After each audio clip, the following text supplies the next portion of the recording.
Hello, Geometry. Welcome to our session. My name is Jesse Ling, your host today. I'm going to have a discussion with the creative legend Per Pederson about creativity and business. I'm sure a lot of you know that Per is a big name in the creative industry.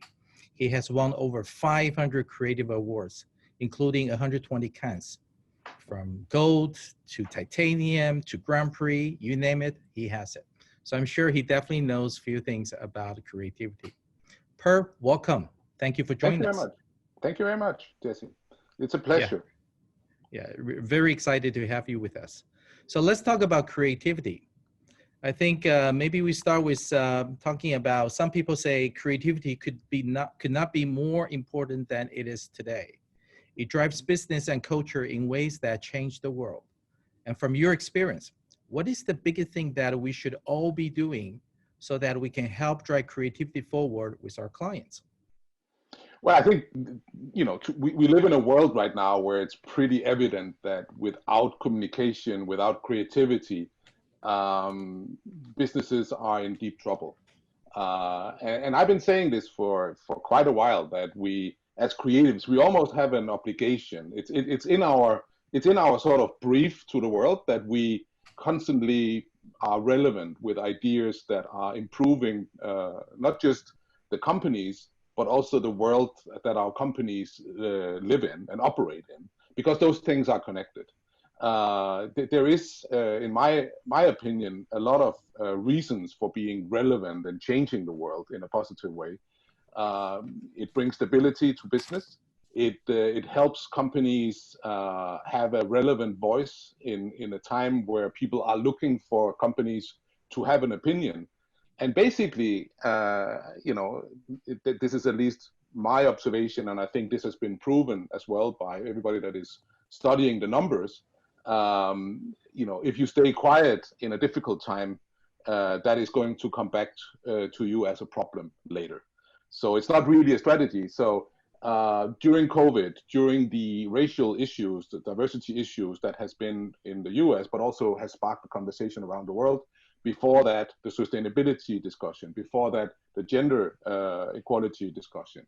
And these can be topic after topic. If companies don't have a voice in all of that, I think long-term they'll be in trouble attracting the right talent.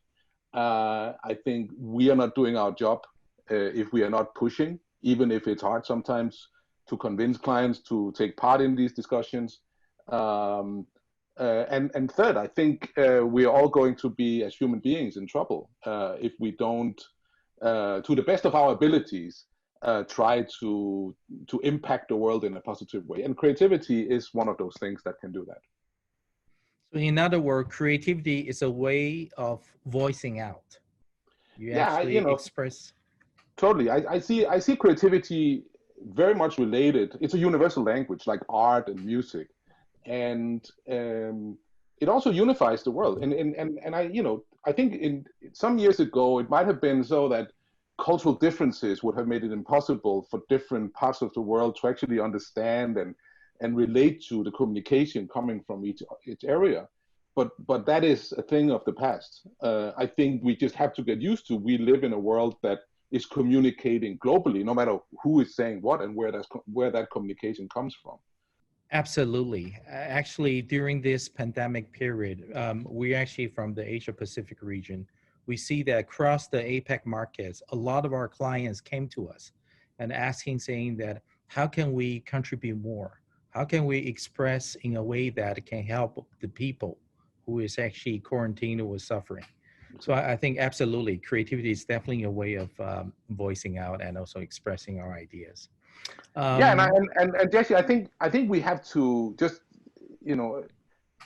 when people think about creativity, they usually default to the sort of old-fashioned advertising stereotype of an ad, so to speak. But right. You are in a company that is not doing traditional advertising anyway. I haven't done traditional advertising. I can't remember since last time I did that. I used to do a lot of it, of course, like everybody. But we are now in an area where creativity is anything. It's a language. It's something that can amount to an endless amount of different solutions. I think what makes something creative in that sense is that it's new, it is relevant, it is engaging, and there is this element of craft that I just have to put out there. Say, okay, where do creativity fail? If the language is not right, if the skill of writing and the art direction and the storytelling is not right, it sort of falls flat. So that is still sort of a secret ingredient that we creatives can add to the world. And I think a lot of that was, came from our time when we did print advertising and TV commercials and even radio commercials before that. The ability to voice something, to give something an expression of some sort. But it has definitely changed, and the output is as unpredictable as there are people in the world. Which, by the way, also evens the playing field. It means that you don't need $5 million of budget to do something highly effective and global. You need a good idea and the skills to talk about it. Yeah, I think what you said is actually very interesting, because we at Geometry, we believe that creative commerce actually represents the future of how people would experience and interact with brands. So from your perspective, what do you think about the future of commerce will look like? And also, what kind of a role creativity could play in the future of commerce? Listen, I think creativity plays a role in every stage of our lives, and in the company, the relationship between companies and the people working for companies and the people buying products from companies, retail, online, whatever it is. I think that we're still on some sort of journey where some areas have been low on creativity, like promotion, trade marketing, the whole, in-store, that kind of stuff. Let's just call it the more hard selling stuff. How to creatively use the new platforms, digital platforms like Amazon or Alibaba or whatever it is. I still think that we need to see creativity as a much stronger ingredient in the way these kinds of things are done. Otherwise, people will, as everything, people will be tired of using it. I mean, I think there is this.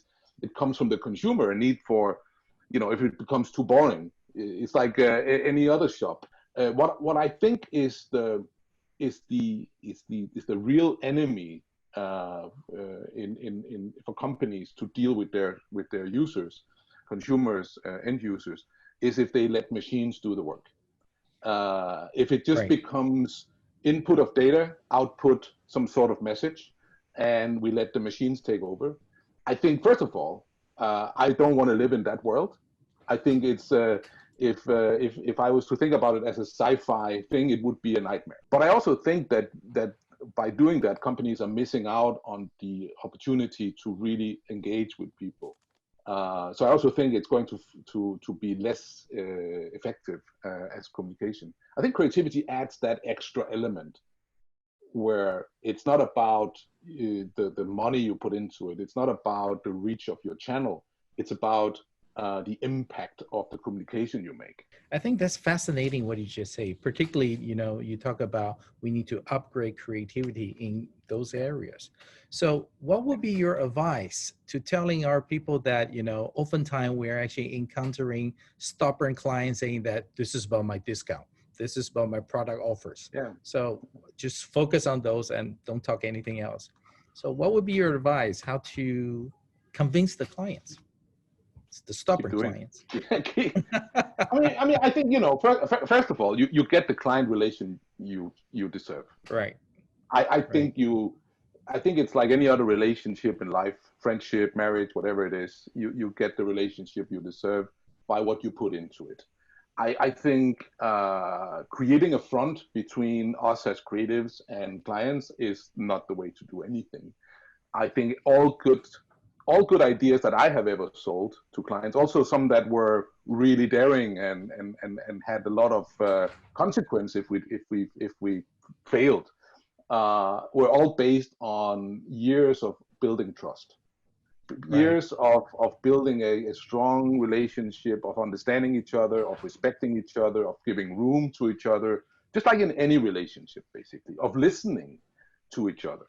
not just one way, not just us listening and just doing what the client tells you. Because I have this rule that you never do what the client tells you. That's a good creative partner that will tell the client stuff that is honest and real instead of just doing whatever they're told. So, but you can create a front. I think it's a trust thing, and the more we solve of the real issues of our clients, the more we can be entitled to actually get a bit of freedom to do more creativity. Remember, this is a journey. Any creative solution is a journey together. You as a creative team and the client as a team. And I actually think the best creative solutions I ever did, and certainly the ones that I know of in the world that has been really successful, was done in a big partnership. Just think about REI, the outdoor shop in the US that decided to close on Black Friday. That was not an agency idea. That was a deep partnership with the client. I think the client actually had the idea originally, and worked with their agency to make it a titanium winning idea. Everything that Fernando Machado is doing on Burger King is another good example. He literally works almost as a creative partner with his agencies, and they respect his opinion on these creative matters because he works with these guys. Again, so let's say you have 10 amazing clients with a huge opportunity. I would start a journey step by step, building that trust, building that relationship. Don't change your team every second week. That is toxic. Stay on the relationship. Become friends. Have your roots grow together. It's hard if you don't. If you want a joint project, there needs to be some sort of blood between you almost. It's a personal thing. It's not just agency client, because that is the end. Then it becomes a watch show stuff or that kind of stuff. But that doesn't really count in my opinion. Right. Yeah. I think what you say is just fantastic. I'm going to make sure that this recording is going to be played back to all the markets in all our offices, particularly to the account service team. When they coming back to say that client is asking for quick turnarounds, clients asking for just focus on the brief, but it's actually, like you said, it should be a journey together. Yes. I think for quite often we just forget about it. I think this is just something we need to remind ourselves. Yeah. Well, let's shift the gear and talk a little bit more about the business, because today our topic is about creativity and business. So for our business, agency business, we all know that actually you're in the process of building your own agency, and congratulations. So can you share with us that in your idea, what is the future of agency look like? Well, I mean, I'm not actually not building an agency as such. I'm building a network, which is even more ambitious. Right. I know it almost sounds crazy. In Scandinavia, we are very democratic. We believe in the co-op business model, which is basically, you see it in, there's certain wine areas where all the wineries go together to produce one brand of wine, right? And that is the sort of birth of early stage branding, so to speak. But everybody has an equal share. Everybody shares in, and there's no C-suite, there's no fancy headquarter, there's no like the usual stuff. That co-op model is basically one of the things that I think we're going to see. At least that's what I'm launching. A much looser relationship between agencies, not owned by money. There's no corporate holding company that is owning the agency. It's actually the reverse. The agencies own the network, which is sort of the opposite version. So you enter by buying a share of the network, and then you agree to work together where it makes sense, but you don't have that army of controllers looking up your skirt all the time. I think what happened in the big holding companies was that you were so obsessed by protecting the profit margin that you forgot the core product. And my philosophy in this new network is the only focus for the network is on the quality of the product, the quality of the creative product. That's the only thing we focus on, and how people are spending their money. how they operate their company. Did they let anybody go during the crisis, or did they actually deal with it in their own way? That's up to them, because who wants a bunch of controllers telling you what to do? So you don't have a centralized governance that, No. You set the financial targets, business development targets. You actually, it's kind of more like a federation of agencies. It's a federation. Right. But there is a guideline, but it's more like Fight Club. It's on ethics, it's on diversity, right. It's on people, it's on sustainability, it's on doing great work, these kinds of things. That's where we say, okay, there's no compromise on that. So there's ethics and diversity and those kinds of things that I think as creative organizations, we should care more about than how to make our money, actually. I think leave the money making to the people that are close to the clients. At the end of the day, I think profit comes from client profitability. That's how I think about it. That's how I think we can really optimize our business results, if we think client optimization and client profitability versus network profitability, which is almost an artificial entity. It is doomed, to be honest with you. When I was doing my MBAs back in the day, I used to be into this kind of thing originally. I come from business school. I have an MBA in all these things. I was always told that a company with many geographic locations, with an extremely complex product that you couldn't really standardize, you cannot run from a central hub. It's impossible. You have to put your, it's like, or you have to build an army. Decentralized. Yeah, you have to decentralize and find other ways to optimize your profit. But for me, again, I don't want to turn this into an attack on the holding company structure, but I think the holding companies sort of misunderstood that, or they didn't go to that, especially when you deal with creative people, where control and those kinds of things are not really the way to deal with people. So I think my setup is the answer to a wrong tendency. This is taking back territory. I think creatives need to be able to run companies.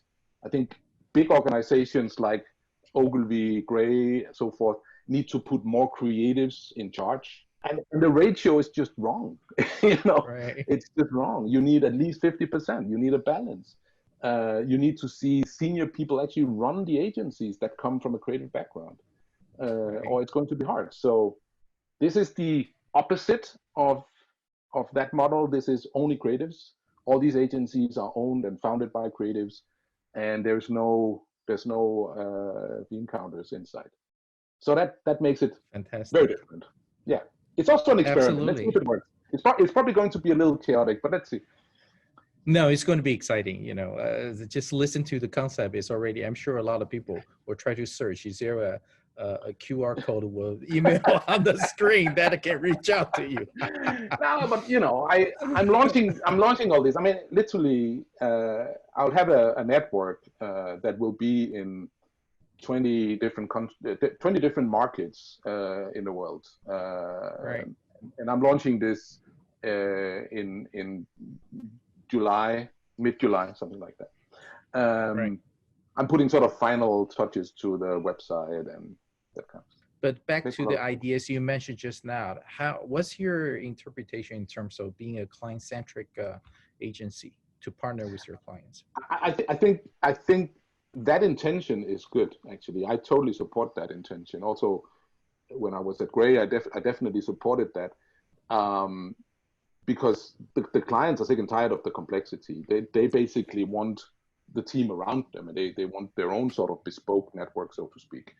I think where I just want to make sure that people are a little careful is that you don't become too complex in the kinds of services that you offer. If you basically want to offer everything, everything that is under the sun, then it makes no sense. You need to have a focus in your offer.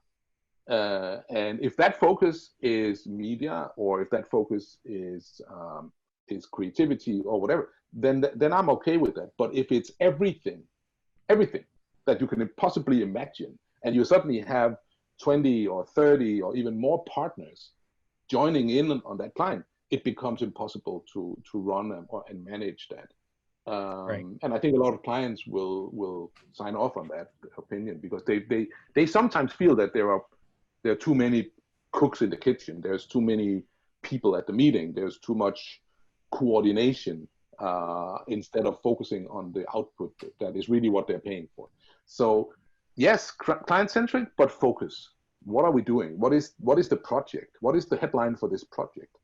Instead of trying to tick all the boxes on marketing-related services that you can come up with. We all know that in our industry, talent is actually the most important part.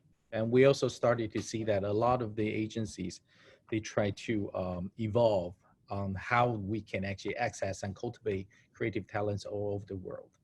And also, you know, with the diversity and everything. So what is your idea in terms of what is the best way we can let the talent thrive as we're looking to try to be nimble and also moving forward? I think a lot of creative talent following the COVID crisis felt that those words, they had heard those words in presentations, you know, we are people-centric, it's all about the talent. And then suddenly you find yourself furloughed or put on the street and all that. And Yep. I think a lot of these people, especially among the creatives, have been very disappointed. So I think where I see this from the big organizations that were, you know, very busy protecting their profit margin. And you know what happens if you want to protect your profit margin short term, you have to let a lot of people go, because you can't really save other costs short term than people. So you sort of default to furlough, which is a very a brutal way of letting people go in a way. A lot of the best people were let go over the past few months, and that is going to make it hard for the agencies to bounce back, because these are the people that can win the pitch. These are the people that have the experience to deliver the product that the clients are, that you know, wants to pay for. So if you're left with cheap people, cheap talent, I think you're facing a slower recovery than if you were keeping your best people at the core. But yeah, you're right. I mean, I think right now, I think it's hard for the best talent to justify why they want a job in advertising. I think they don't feel necessarily that this is appealing. I think we failed in attracting a new generation. We haven't solved the diversity issue. That's clear. Just walk the halls in any agency and you will see the problem. It's visual. Right. We haven't solved the gender issue as well. I mean, there is some alarming issues that we haven't really solved. And I think a lot of talent, rightfully so, misses a human spirit of the big agencies. This is about management style, and this is about how we communicate. So if you want the best creative, you have to get very personal. You have to throw off some of those corporate attitudes that unfortunately are sneaking into our industry. It's been going on for many years, of course, but I think we need to see stronger voices that are more humanistic, people that feel like human beings and have a creative credibility as spokespeople for the big agencies. I think when we have that, and we see the new generation of Haggertys and those kinds of people, Dan Whitens and those kinds of people, I think we have a chance as an industry to attract good people and also keep the ones that we want to keep. But for now, right. I think it's a big question mark if right. people want to join or open their own agency or whatever they want to do, or go into a completely different, more tech or whatever based career. So we have a job to do there, and it's absolutely critical that it's not done by one agency, but that is truly an industry issue that we need to solve. for sure. So based on what you say, so if we look at it differently, so maybe it's like this is the time to act louder than your words. This is the time to really demonstrate that if a company, an agency means that you put people at the center, you need to actually demonstrate it with all your actions. Or maybe larger agency would actually lose, top talents to, senior leaders like yourself with the more humane approach to an agency that is actually truly built around people. Coming back from all the issues that we, eventually we will come back to the world, so to speak, after all the trouble and crisis. I think it's time to change the leadership structure of the agencies. I think it's been overdue for a while that we just have the wrong people in charge of the agencies. I mean, I dare you to do a Google search on the board of any holding company, any big agency, and you're going to see a bunch of white guys in their 50s and 60s. And that's just a fact. And I wish I made it up, but there is no color. The gender issue is not fully solved yet, although that have had some sort of attention from some of them. And if you look at the background of these people, it's very hard to find people that know about creativity. They all grew up in the business side of things, the CFO. I would provocatively say that our industry currently is run by CFOs. And that I don't think is going to be a forward-facing strategy. It might be a good strategy if you want to survive some here and now issues, that you have somebody that knows about the numbers. But going forward and having growth back in our industry, you need visionary, creative, entrepreneurial guys and girls of all colors from all parts of the world, not just the US, to run the networks. And I think that's the only way. And it's going to be painful because a lot of people have to let go of their power, but that's the only way. Right. Well, I'm actually very proud to say that if you log on to Geometry's website today, you're going to see that the global executive team of Geometry is actually, we have more diversity. That's great. Our key, we have a lot of female leaders. We have, people come from different backgrounds, different races. So yeah, so we are practicing. What do you say? I think this is actually very important. And Jesse, I'm sure that a lot of agencies are doing the right thing. Yeah. And I'm talking about the sort of broader perception. Understand, of course. Yes. Among talent, that what is happening here? I mean, is this a place for me? Can I relate to this? Right. And I, we should be magical. I mean, we are magical people, and our leaders should be like Steve Jobs or that kind of people that inspire not just the people in the company, but also inspire the world. Those people should actually come from our industry, right? The visionary, the rule breakers, the people that set a new standard for everything, and not just are satisfied by winning a lion in Cannes, because that doesn't matter. I really think we do play, back to your first question about the role we play in society. I think we do have to play a bigger role. And yes. I don't think we're going to play a role as companies. I think the only way we can play a big role in the world is by exercising our creative skills. That's the only way. The only way. That is how we become pop culture. That's how we become relevant. That's how we become part of a change in a positive way, part of an impact of the world. And you know what? People that feel they are in a company that impacts the world in a positive way are going to be extremely loyal. They're going to work really hard. They're not going to leave that company anytime soon. And they will take a pay cut even if they want to, even to save the company. Not because a CFO tells them to do it, but because they love the company they work for.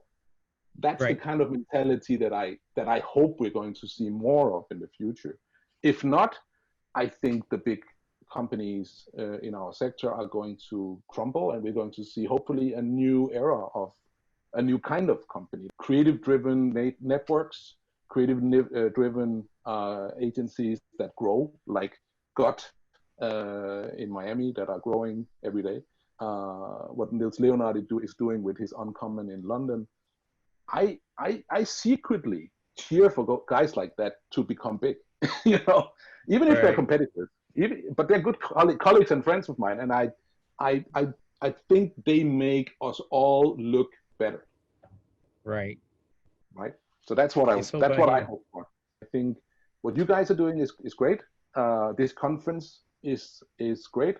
Put a spark into the organization, and provocate a change. The only way. Yeah. No, I think what you say today, Per, is fantastic.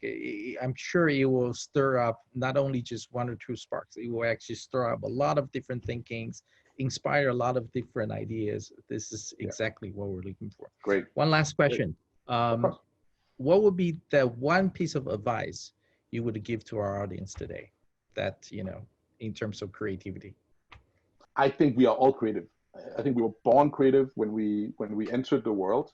A lot of factors made us less creative, but if we channel that creativity that all human beings are born with, and we practice our skill, and we exercise that skill, and we push and influence the world around us, then not only are we going to make a positive impact on the world, we're also going to be more happy people.